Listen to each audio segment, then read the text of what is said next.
Our passage comes from the Old Testament, 2 Kings chapter 5, verse 14. It reads, "So he went down and dipped himself in the Jordan 7 times, as the man of God had told him. And his flesh was restored and became clean like that of a young boy." Who are we talking about here? Who knows the main character that this verse is talking about? We're talking about a hero on the battlefield. We're talking about someone who was really famous and mighty. He was the chief commander of the army. Does anyone recall the name of this famous person in the Bible? It wasn't one of the prophets. For that matter, actually, he wasn't an Israelite. And it recalls the name that begins with the letter N. Sean, do you know?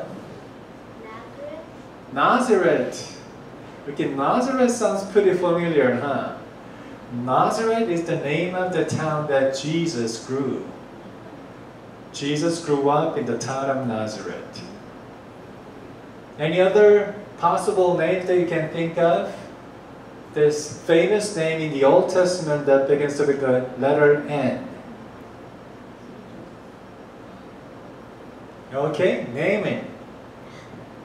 Naaman was the chief commander of the army. So he had tens of thousands of soldiers behind him. And they looked up to him because he was so wise and he was so brave. And he had wonderful leadership. He was the hero in his country, except he was a leper. If you know the disease of leprosy, that's really bad that your skin is getting rotten. It's something like skin cancer.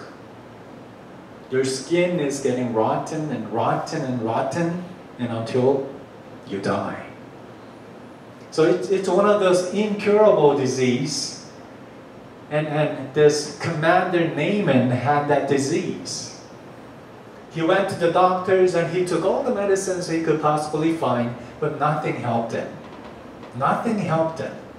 So Naaman was dying out of this disease of leprosy. But he heard the news that somewhere in the country of Israel, there was the prophet named Elijah. And he has such great power that he will heal incurable disease. And he knew the mighty hand of God was with him. So the commander Naaman was thinking, only if I can meet him, only if I can have him pray for me over my body, I might be able to be healed. And of course, Naaman came to Prophet Elijah thinking, I'm going to bring a lot of gifts. Perhaps he will just spend days praying for me. He would put his hands on me. One by one, my disease will be gone. He was kind of expecting that. The personal touch, genuine care by the prophet Elijah. But when Commander Naaman came to the house of Prophet Elijah, guess what happened? Elijah said, you know what? You don't even have to see me. I know you came a long way. I know you took a long journey. You brought a lot of gifts. You brought a lot of soldiers with you. Too bad, you wasted your time. All you had to do is go to the river of Jordan and put your body into the water. How many times? Guessing here. Sean, your guess? 7 times. How did you know? That is exactly right. Prophet Elijah said, Chief Commander Naaman, all you have to do to be healed is go to the river of Jordan and put your body into the water 7 times. 7 times. And of course, Commander Naaman wasn't happy about that. What are you talking about? I thought you would pray for me. I thought you would put your hands on my body. I thought you would give me some special medicine. or something. And now you're telling me all I have to do is go to this dirty water and put my body into the water, not only once or twice or 3, 4, 5 times, but 7 times into this dirty water. He wasn't happy about that at all. Matter of fact, he got really upset and angry. He said, okay, soldiers, we're going back to our country.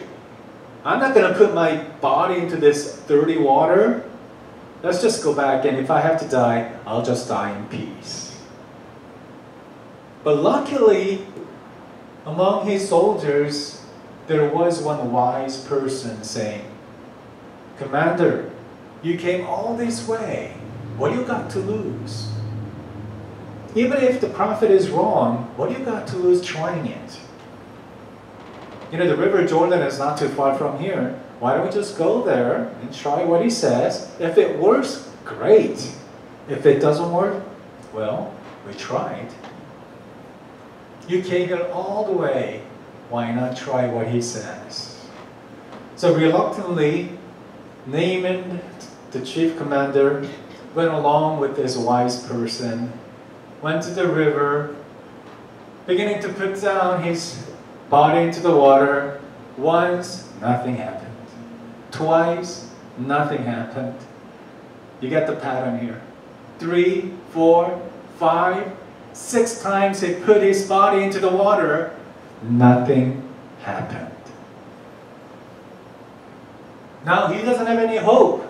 Okay, I tried 6 times. This is not going to work. But then I tried 6 times, so why not one more? My body is soaked anyway. One more time. I'm going to put my body into the water. And he did. He came out. And his body was so fresh. Not only the disease of leprosy was cured, he had a brand new skin like a baby. The miracle happened. But then you think about it, why the Jordan River? Why the Jordan River? The river Jordan has special power?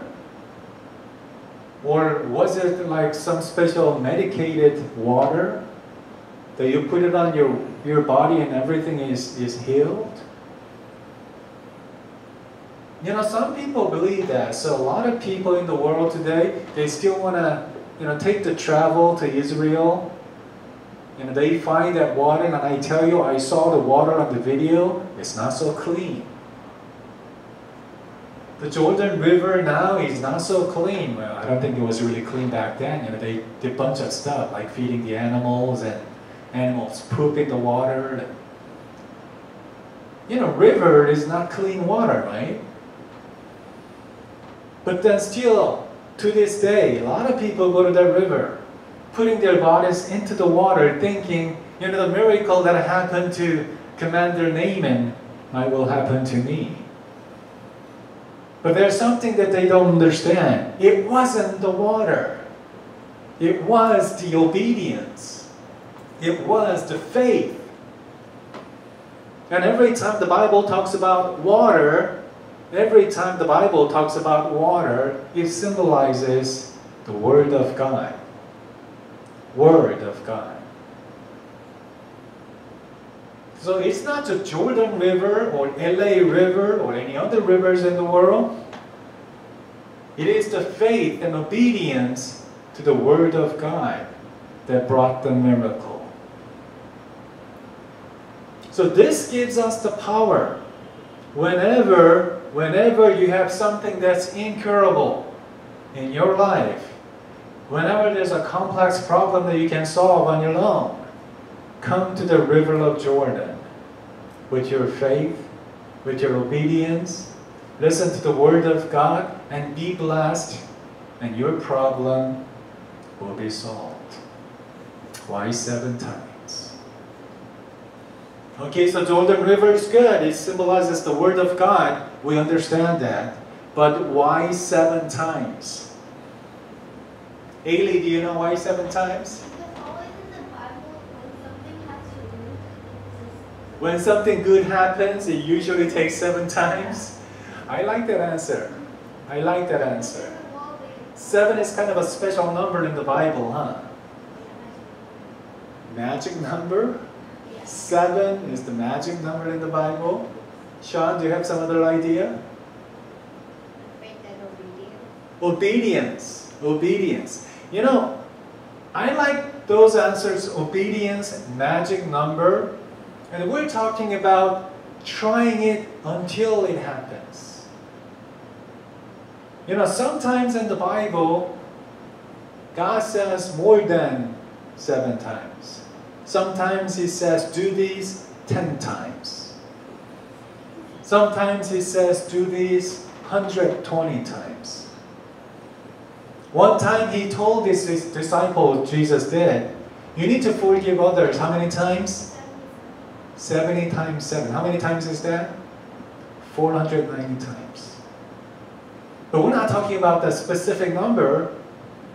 You know, Jesus is talking about just forgive, forgive, forgive and care, forgive and love, forgive. 490, 120, 10, 7. All these are just symbolic numbers. But the Bible is urging us to keep on doing it until it happens. Keep on believing. Keep on having faith. Keep on going until it happens. What if Commander Naaman stopped after 6? Nothing would have happened. If you and I are so smart, and after we tried a couple of times, 2, 3 times, it's not going to work. Same water, same body. What difference does it make if I put it in 3 times or 7 times? After 3, 4 times, you kind of make your own conclusion. It's not going to work. I'm not going to do it anymore. So many people come just a little bit short. You have to keep on praying. You have to keep on doing it. You have to keep on believing. And when the time is right, 7 times or 10, 12, 120, 490, when the time is right, it will happen. It will happen. Clean as a baby. The Bible says young boy. Clean as a baby. You know, this is kind of the restoration we're talking about. Jesus said, I tell you the truth, unless you change and become like little children, you will never enter the kingdom of heaven. You have to change, you have to restore, and become like little children in that purity, that pure heart, pure faith. We need to get it back. And then, only then, we can go to heaven. So, you know, when it comes to faith, when it comes to praying and praising and reading the Bible, don't get too complicated. You see all these miracles happen in the Bible, and you learn science, and hey, there's no explanation about this. This is not scientific. It is not. It is just Word of God and His power. It's not going to make sense if you try to make sense out of science or any other human knowledge. But when it comes to believe in the Bible, you have to be like little children. You know, little children believe in their parents. Little children believe in their teacher. Little children believe in God without having any questions or doubts. And that's what we ought to be. Be little children in our pure faith. So that is the challenge upon us today. Do we have that clean soul? Can we restore our baby-like pure faith? Let this be our prayer this Sunday morning. Lord, I want to be clean, pure in my soul. We're going to take a moment to pray.